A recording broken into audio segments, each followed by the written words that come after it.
ठीक है। पैरा वाला ही क्यों लिखा, क्योंकि पैरा वाला मेजर प्रोडक्ट है ना। और इसके बाद में ये यहाँ भी नहीं मानता, ये यहाँ एक डाइपोलर स्पीशीज बना लेता है ऐसे ऐसे, क्योंकि इसमें भी ये एसिडिक ग्रुप है, ये बेसिक ग्रुप है, तो ये यहाँ भी शक्तिमान बनना चाहता है और ये ऐसे कन्वर्ट हो जाता है NH3+ और SO3- में, ये एक डाइपोलर स्पीशीज बन जाती है। डाइपोलर स्पीशीज को बोला जाता है ज्वीटर आयन। क्या बोला जाता है इसको? ज्वीटर आयन बोला जाता है। क्या बोला जाता है? Zwitter ion. ठीक है। और जब सल्फोनेशन कराते हैं, अरे ट्विटर आयन नहीं है, ज्वीटर आयन है ना। एनिलीन की रिएक्शन कंसंट्रेटेड सल्फ्यूरिक एसिड से कराओगे तो एसिड बेस रिएक्शन होकर सोल्ट बनेगा, फिर इसको आगे हीट करोगे हाई टेम्परेचर पे तो ये रीअरेंजमेंट के थ्रू तुम्हें ऑर्थो और पैरा दोनों डेरिवेटिव मिलेंगे। ये मेजर प्रोडक्ट होता है, इस वजह से इसको लिख दिया para amino benzene sulphonic acid बोलोगे इसको। ठीक। फिर ये इस तरीके से डाइपोलर स्पीशीज में कन्वर्ट हो जाता है। ये एसिडिक ग्रुप है तो H+ देता है, ये बेसिक ग्रुप है तो H+ लेता है, और इस तरीके से ये सॉल्ट की फॉर्मेशन हो जाती है। इनको बोला जाता है डाइपोलर स्पीशीज, क्योंकि डाइपोल बन गया ना, और इसको बोला जाता है ज्वीटर आयन। जैसे तुम्हारे जो एमिनो एसिड होते हैं ना, तो एमिनो एसिड को जब एक्वस सॉल्यूशन में डालते हो, जैसे ये कोई एक एमिनो एसिड है, तो जब एक्वस सॉल्यूशन में डालोगे तो ये H+ दे देता है, तो यहाँ माइनस आ जाता है, और ये H+ ले लेता है तो यहाँ प्लस आ जाता है, तो ये एक डाइपोलर स्पीशीज में कन्वर्ट हो जाता है। इस डाइपोलर स्पीशीज को ही क्या बोलते हैं? ज्वीटर आयन बोलते हैं।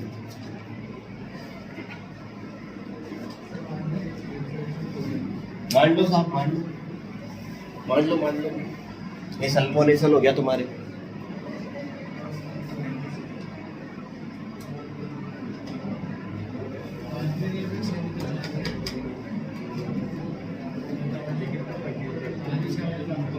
देख इनके बैठने के तरीके से देख,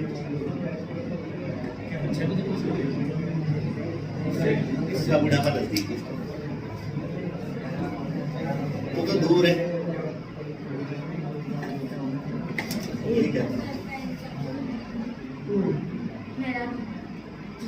उधर वालों को बोलो ये क्या कह रहे हैं दोस्त? भाभी गुड। हाँ हाथ तो मिला ले।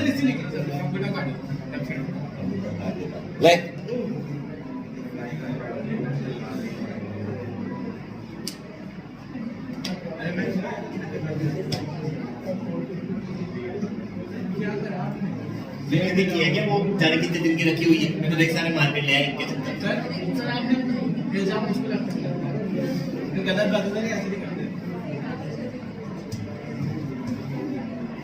तेरे गुनाहों की सजा तुझे मिलेगी। कर लिया बेटा ये नोट, करो ना फिर।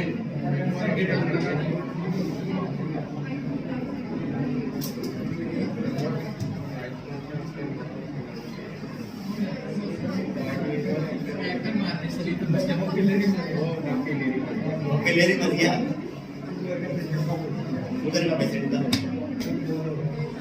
कुछ बोल रहा था भैया, इसने वेट कम कर लिया था। तुम्हें पता है वो पप्पी लेडी जो है उसका वेट इतना ज्यादा हो गया था कि उसके बड़े हुए वेट की वजह से उसका डायबिटीज हो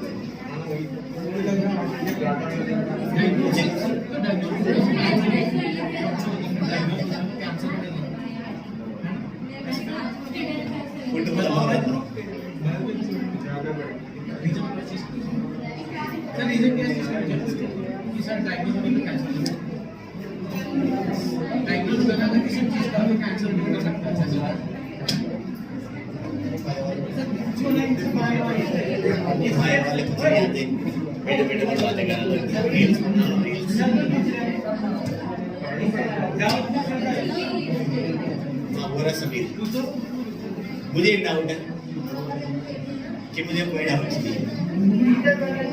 हाँ हो गया बेटा।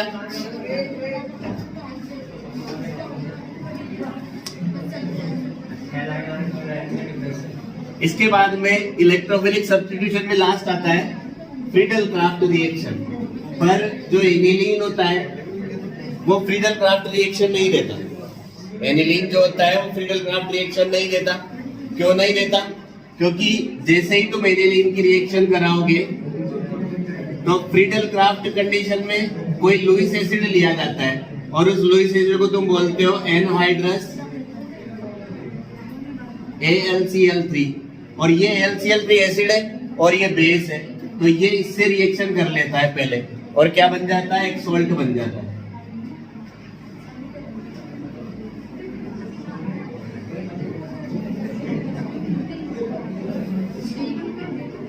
और इस पे नाइट्रोजन पे पॉजिटिव चार्ज आने की वजह से ये स्ट्रॉन्ग विड्रॉइंग ग्रुप हो जाता है और इस वजह से यहाँ पे किसी टाइप की रिएक्शन प्रोसीड नहीं हो पाती।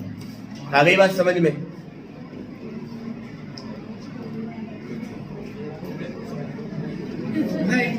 इसलिए बोला जाता है कि एनिलीन जो होता है वो फ्रीडल क्राफ्ट सब्स्टिट्यूशन रिएक्शन नहीं देता है ना। तो इसके नीचे लिख लो नोट डाल के एनिलीन, हाँ इसके नीचे नोट डाल के लिख लो। अरे मैं लिखा रहा हूँ वो लिखो डायरेक्ट बिना एडिंग वेडिंग के। हाँ नोट डाल के लिख लो aniline doesn't give Friedel Crafts reaction, aniline doesn't give Friedel Crafts reaction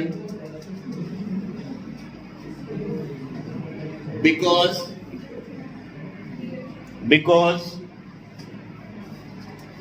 in the presence of Lewis acid doesn't give Friedel Crafts reaction because in the presence of Lewis acid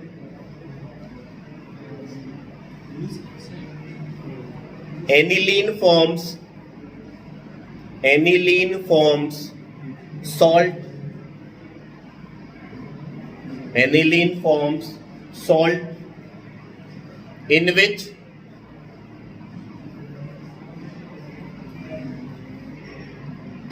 positive charge is present, in which positive charge is present on nitrogen atom, positive charge is present on nitrogen atom. So it acts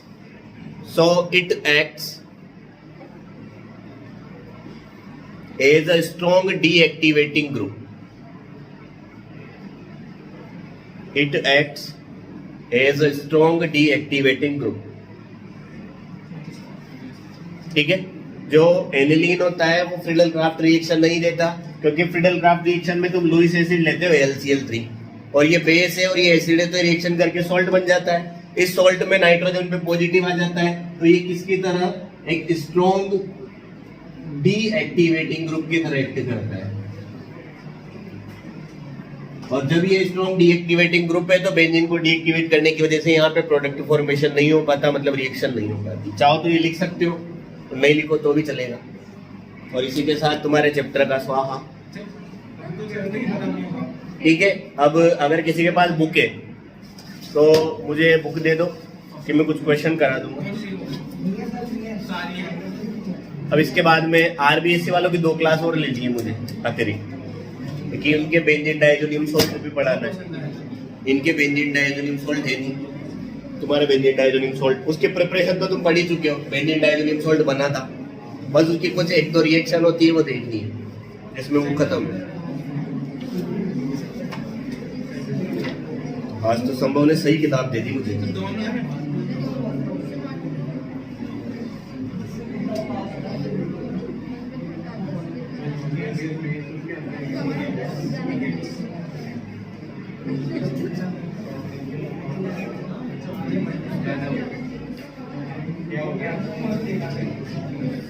कुछ नहीं हुआ।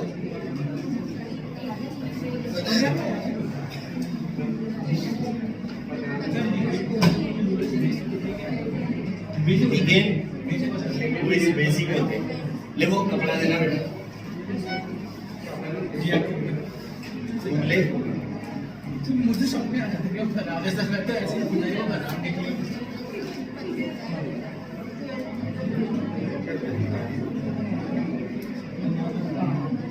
सबसे याद में फिर से पहले की सर दूर रखो सर इसको इधर सर मैं वैसे क्लियर कर दूं अपने का बताइए बोला है हमारे साथ ऐसा जरूर कर रहा है तू सिंप्लीफाई मत कर।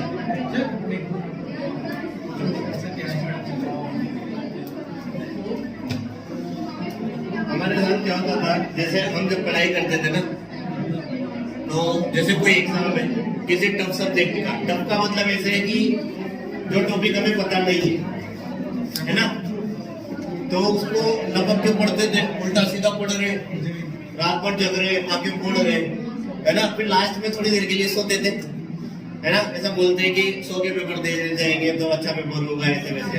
तो इच्छा तो नहीं होती थी, क्यों? क्योंकि याद तो कुछ होता कि था, रात भर आके पढ़ ली, सब कर लिया। फिर लास्ट में जब थोड़ी देर के लिए नींद निकालते थे तो नींद में भी वो चीज आ जाती थी। मतलब नींद में क्या होता था, कोई दिख रहा है, कोई जो याद नहीं हो रहा, वही आपके सामने आ रहा है, नींद भी नहीं आती थी। फिर उसके बाद जैसे एग्जाम देने जाते थे तो सबसे अच्छा एग्जाम वही होता था। तो मतलब तुम्हारे साथ ऐसा होता है कि कभी, मतलब ऐसे सपने अपने आ रहे हो, सपनों में किताबों में कोई टॉपिक आ रहा हो? मेरे साथ ऐसा पहले खूब होता था।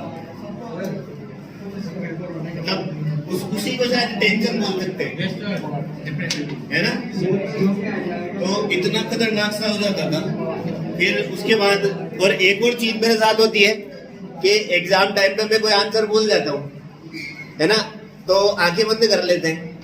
तो अगर मुझे वो आंसर याद आता है ना, तो कॉपी के वो पेज सही से दिखते हैं, और अगर मुझे वो आंसर याद नहीं आता तो फिर वो कॉपी के पेज दिखते हैं और वो ब्लर दिखते हैं। तो ऐसी चीज होती है तुम्हारे साथ? मेरे साथ होती है ऐसी चीज। मतलब अगर मुझे कोई चीज याद है और वो याद नहीं आ रही है और मैं रिकॉल कर रहा हूँ, तो जैसे मैं कभी आंखें बंद कर लेता हूँ रिलैक्स होने के लिए, तो वो पेज दिखते हैं मुझे अपने रजिस्टर के कि हाँ मैंने इस जगह ऐसे लिखा हुआ था। और उसके बाद में होता क्या है, वो मुझे क्लियर दिखता है अगर याद आ जाता है। पर अगर याद नहीं आता तो वही चीज मुझे ब्लर दिखती है। तो ऐसा भी होता है कि किसी के साथ?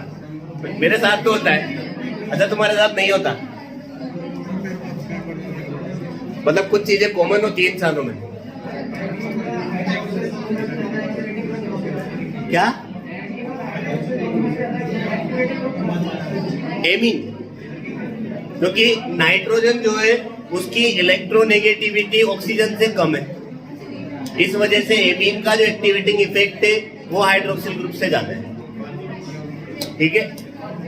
हाँ बेटा, अब देखो कुछ क्वेश्चन है जो तुम्हें करने हैं और कुछ क्वेश्चन है जो मैं बता देता हूं। जैसे तुमसे ऐसे कुछ पूछा हुआ है, accomplish the following conversion, nitrobenzene to benzoic acid, nitrobenzene to benzoic acid, है ना। तो ये वाला सीबीएसई वालों के तो नहीं है, नाइट्रोबेंजीन को बेंजोइक एसिड में कन्वर्ट करने वाले। और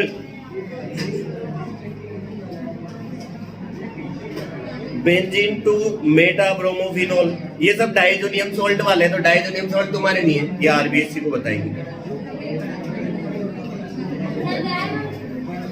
बैठ जा, जानते थे जाए हम। हाँ, ये क्वेश्चन देखो, how will you convert ethanoic acid into methane amine? How will you convert ethanoic acid into methane amine? लिख लो question, how will you convert, how will you convert ethanoic acid into methane amine? एक तो है ethanoic, ethanoic मतलब 2 carbon का carboxylic acid. अब देखो ऐसे क्वेश्चन जब भी आएंगे ना तो ऐसे आएंगे, ऐसे आएंगे का मतलब समझ रहे हो, नेम दिया जाएगा और बनने वाले का भी नेम दिया जाएगा। तो तुम्हें पहले स्ट्रक्चर बनाना आना चाहिए, है ना। इथेनोइक एसिड को किसमें कन्वर्ट करना है? मीथेन एमाइन में। अब देखो ऐसे क्वेश्चन मैंने तुम्हें सॉल्व करना पहले भी बताया कि आइडिया किस तरीके से लेना है। पहली बात तो कौन बन रहा है? Methane amine. तो मीथेन एमाइन इस तरीके का ग्रुप होता है। अब ये स्ट्रक्चर पता होना चाहिए, और मीथेन एमाइन में टिपिकल स्ट्रक्चर नहीं है तो तुम्हें पता नहीं होगा, CH3NH2 होता है। ठीक है, इसको बनाना इससे, ये होता है COOH, यही होता है भाई साहब, बोलो यही होता है। ठीक है, अब देखो यहाँ 2 कार्बन है, वहाँ 1 कार्बन है, मतलब 1 कार्बन कम करना है, पहला टारगेट। अमाइन तो बनना बात की बात है। ठीक है, तो क्या करना है तुम्हें, देखो इधर यहाँ पे 1 कार्बन कम का एमाइन बनाने का एक तरीका पढ़ा है तुमने, वो सोडा लाइम वगैरह ऐसे चैप्टर को जंप मत करो, तुम सेम चैप्टर से आंसर निकालने की कोशिश करो, उससे क्या है कंफ्यूजन नहीं होगा। अगर चारों चैप्टर की रिएक्शन को एक साथ दिमाग में लाओगे तो सोचना टिपिकल होगा, है ना। और केवल अमाइन चैप्टर पढ़ा है, भूल जाओगे और चैप्टर तुम्हें आते। तो अमाइन चैप्टर पढ़ने के लिए एक चीज ध्यान रखो कि हमने एक रिएक्शन पढ़ी थी हाफ मान ब्रोमेमाइड डिग्रेडेशन, उसमें तुमने एमाइड से एक अमाइन बनाया था प्राइमरी अमाइन, और एक कम कार्बन का बनाया था, शायद बीच वाला CO गायब हो जाता था जितना मुझे याद आ रहा है ना। तो अगर मान लो तुम यहाँ पे एमाइड से रिएक्शन कराते हो, मतलब हॉफमान ब्रोमेमाइड डिग्रेडेशन रिएक्शन कराते हो, ये Br2 और ये प्लस NaOH, ऐसा ही कुछ होता था ना, ठीक है। तो प्राइमरी एमाइड मिलता था, ठीक। और एमाइड को एसिड से बनाना ये तुम्हें आता है, ये भी इसी चैप्टर में लगभग पढ़ा हुआ है हमने। अभी कल परसों एक रिएक्शन पढ़ी थी, वहां पे अमोनिया की जगह क्या थे, अमाइंस थे। उनकी रिएक्शन जब कार्बोक्सिलिक एसिड से करते थे तो सॉल्ट बनता था, पढ़ा था। तो यहाँ पे इस कार्बोक्सिलिक एसिड की रिएक्शन अगर तुम अमोनिया से कराओगे तो पहले क्या बनेगा, एक सॉल्ट बनेगा। क्या ये नहीं जानते तुम? अरे जानते हो, ठीक है। फिर इसके बाद तुम ये भी जानते हो कि जब इसको मैं हीट करूंगा ना तो H2O का रिमूवल हो जाएगा और एमाइड मिल जाएगा, ठीक। फिर एमाइड हॉफमान ब्रोमेमाइड डिग्रेडेशन देगा और क्या बन जाएगा, अमाइड मिल जाएगा।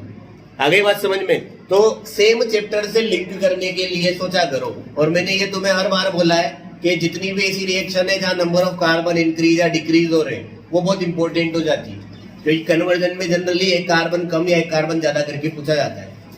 और दो इंपॉर्टेंट कन्वर्जन में पहले बता चुका हूँ, इथेन एमाइन से मीथेन एमाइन या मीथेन एमाइन से इथेन एमाइन। तो मान लो और क्या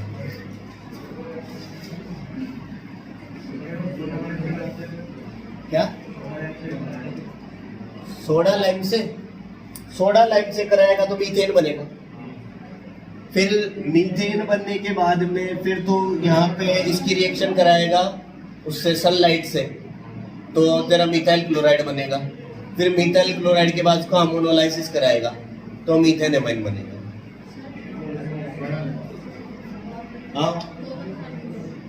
हाँ ये सारा बनाना भाई साहब, यहाँ से ऊपर वाला तो लिख लिया ना पहले नहीं लिखा था, कितने में नोट के नीचे लिखना था। ये मैंने बोला था कि इसको लिखना चाहो तो ये तो जो क्वेश्चन लिखा है उसका आंसर है।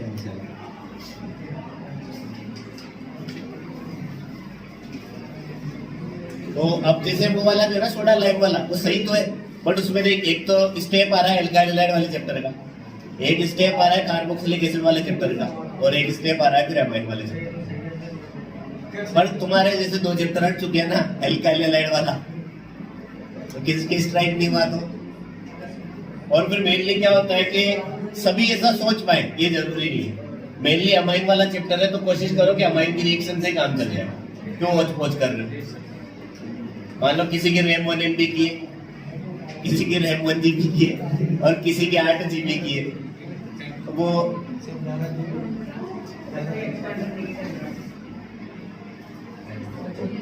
मतलब सबकी ब्रेन पावर अलग अलग होती है ना, तो वो चीज बोल रहा है। तो मेरा भगवान क्या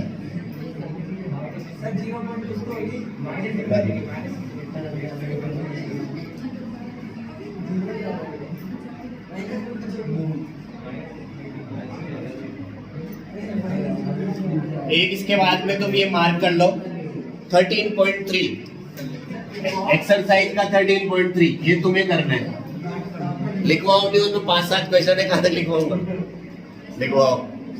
इसमें देखो मैं एक दो एग्जांपल बता दूं पूछ क्या रहा है ताकि तुम्हें आइडिया रहे। सिंपल क्वेश्चन है और सारे नोट्स के। जैसे ये बोल रहा है pKb of aniline is more than that of methyl amine, ठीक है। तो थोड़ा सा क्वेश्चन की लैंग्वेज चेंज है, बाकी ऐसा तुम्हें आता है। मैंने बताया था कि जिसकी बेसिक नेचर कम होती है ना उसके लिए pKb भी कम होगा, ठीक है। तो एनिलीन जो है उसका pKb कम होता है, सॉरी ज्यादा होता है ना, उल्टा बोल गया।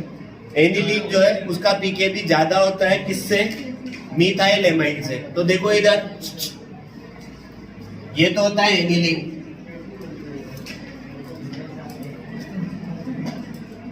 और ये होता है मिथाइल एमाइन। मैंने तुम्हें ये सिखाया है कि नहीं सिखाया कि जब भी ये पीकेबी केबी ऐसा क्वेश्चन आता है तो बेसिक नेचर का आंसर देना है। बताया था, कुछ ऑर्डर भी किए थे हमने।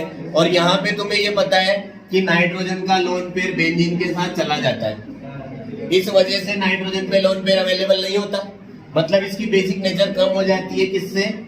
मीथेन एमाइन से।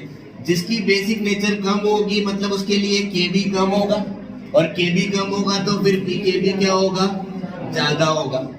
आ गई बात समझ में? तो तुम वही चीज बोलोगे जो अमोनिया के लिए लिखाया था एनिलीन को कंपेयर करके, कि एनिलीन में नाइट्रोजन का लोन पेयर बेंजीन के साथ कॉन्जुगेशन में होता है, इस वजह से नाइट्रोजन पे लोन पेयर अवेलेबिलिटी कम हो जाती है, इस वजह से एनिलीन की बेसिक नेचर कम हो जाती है। बेसिक नेचर कम होने की वजह से एनिलीन के लिए केबी की वैल्यू बढ़ जाती है और पीकेबी की वैल्यू क्या हो जाती है? कम हो जाती है। इसीलिए एनिलीन का पीकेबी जो होता है वो क्या होता है? क्या उल्टा बोल गया रे? हाँ सही है, पीकेबी ज्यादा हो जाता है। तो एनिलीन का पीकेबी ज्यादा होता है किससे? मीथेन एमाइन से। वो देख लेना जो भी है केबी और पीकेबी, है ना। तो दूसरा क्वेश्चन है, अरे कर लोगे ना इस क्वेश्चन को?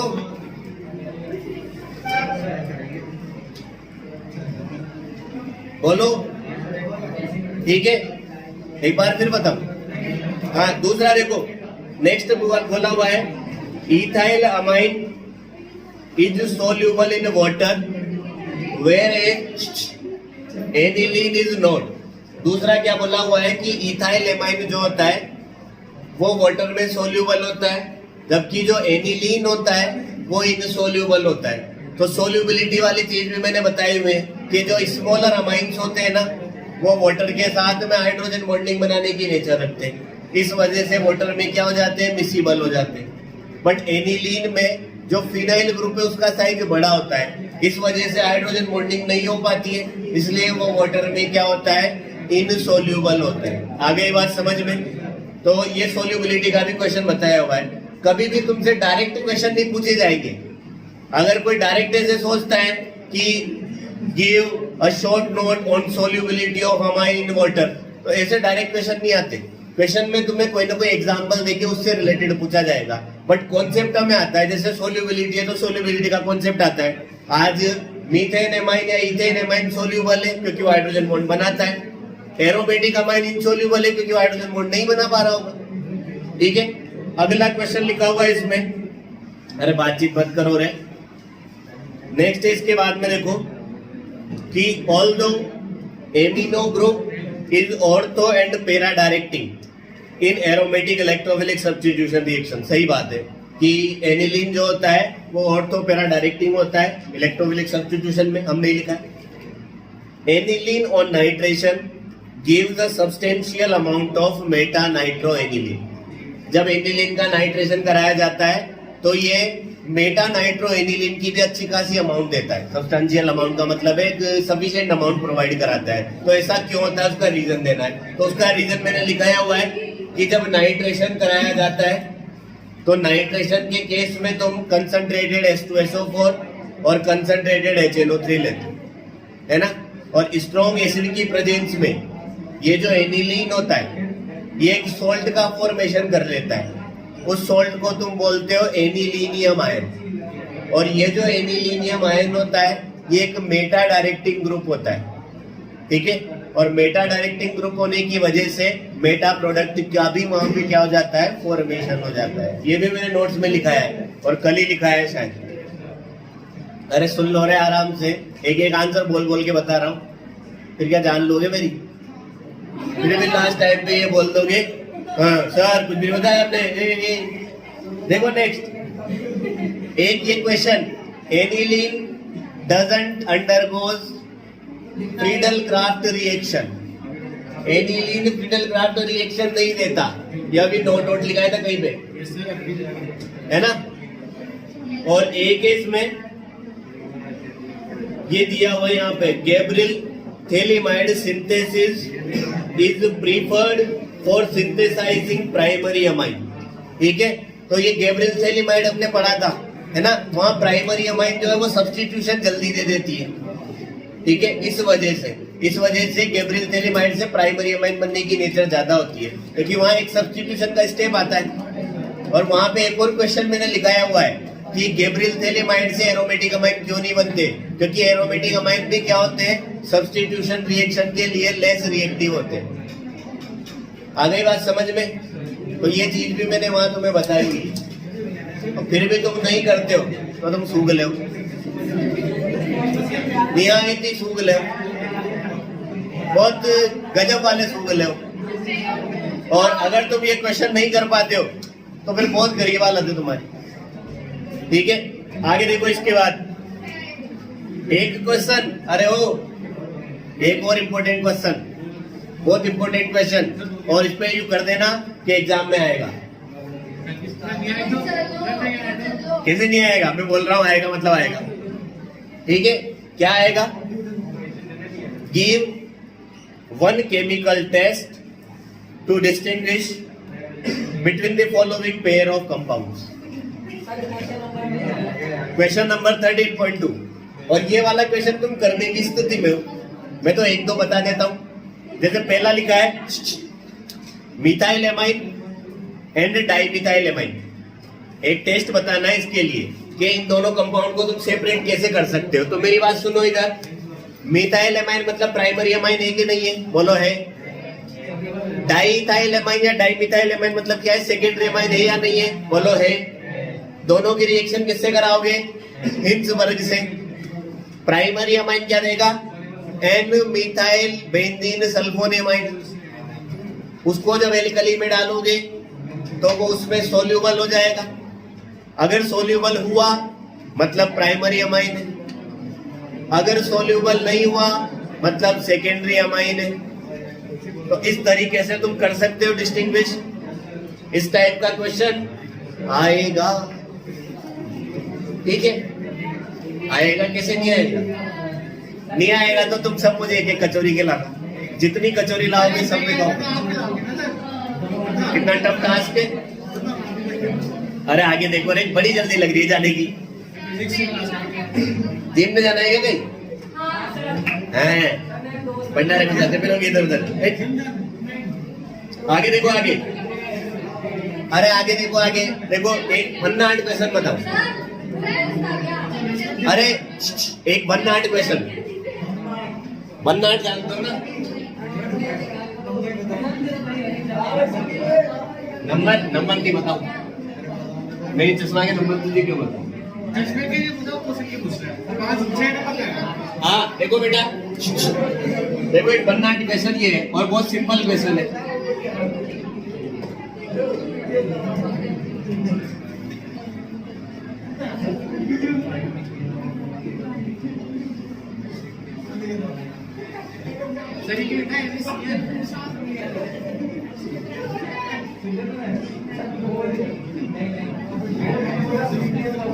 हाँ देखो बेटा, ये क्वेश्चन देखो।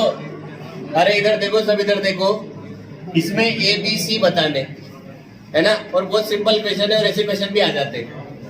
ठीक है, स्पेशली आरबीएससी वालों के ऐसे आते हैं। देखो मुझे टाइप भी पता है किसके किस टाइप के क्वेश्चन आते हैं, तो आरबीएससी वाले कृपया जाग जाए। ठीक है, देखो ऐसे क्वेश्चन तुम्हारे आते हैं। अगर किसी की इच्छा है कि सर ऐसे क्वेश्चन हमारे नहीं आएंगे तो अपना मॉडल पेपर जांच लेना, है ना, उसमें ऐसे क्वेश्चन आते हैं, और प्रीवियस ईयर के क्वेश्चन पेपर भी उठा लेना। तो देखो इधर बहुत सिंपल क्वेश्चन है। ये एक टाइप का एल्काइल हैलाइड है, बोलो है। ये NaCN में CN माइनस न्यूक्लियोफिलिक सब्स्टिट्यूशन देगा, क्या बनाएगा? साइनाइड। तो यहाँ मिलेगा देखो CH3 CH2 आई हटा के CN। फिर मैंने तुम्हें बताया था कि जब साइनाइड का कंप्लीट हाइड्रोलाइसिस कराते हो तो एसिड बनता है, और पार्शियल हाइड्रोलाइसिस कराते हो तो एमाइड बनता है। क्या बनता है? एमाइड। तो CN किस में कन्वर्ट हो जाएगा? CONH। हो गया? ठीक है, अगर कंप्लीट होता तो फिर ये COOH में बदलता, पार्शियल है तो ये CONH2 में बदल गया। बोलो बदल गया। फिर देखो आगे NaOH Br2, कभी भी हेलोजन और बेस दोनों आए तो ये CO को ले जाते हैं, और CO को ले जाएंगे तो क्या बनेगा? ये बनेगा CH3 CH2 NH2। ऑफ मान ब्रोमेमाइड डिग्रेडेशन, ठीक है। तो ए तो क्या है, इसको बोलोगे तुम इथाइल साइनाइड या प्रोपेन नाइट्राइल, ठीक है। इसको बोलोगे तुम प्रोपेनेमाइड और इसको बोलोगे तुम इथेनेमाइड। आ गई बात समझ में? तो ऐसे क्वेश्चन भी पूछ लिए जाते हैं। तो जितने भी प्रकार के तुम्हारी पुस्तिका में क्वेश्चन है, अभ्यास पुस्तिका में, वो सारे तुम्हें करने, और जो तुम्हें नहीं आएंगे उसके लिए हमसे संपर्क करें, ठीक है। बट ये जो क्वेश्चन करोगे ये पढ़ के करना, पहले चैप्टर को पढ़ लेना, ऐसा नहीं नोट्स कॉपी इधर है इधर है, ये क्वेश्चन और ये ठीक है हो जाएगा, फिर ये क्वेश्चन इधर ये बच्चों की ऐसी आदत होती है। तो पहले पूरा पढ़ना चैप्टर को, फिर क्वेश्चन सॉल्व करना।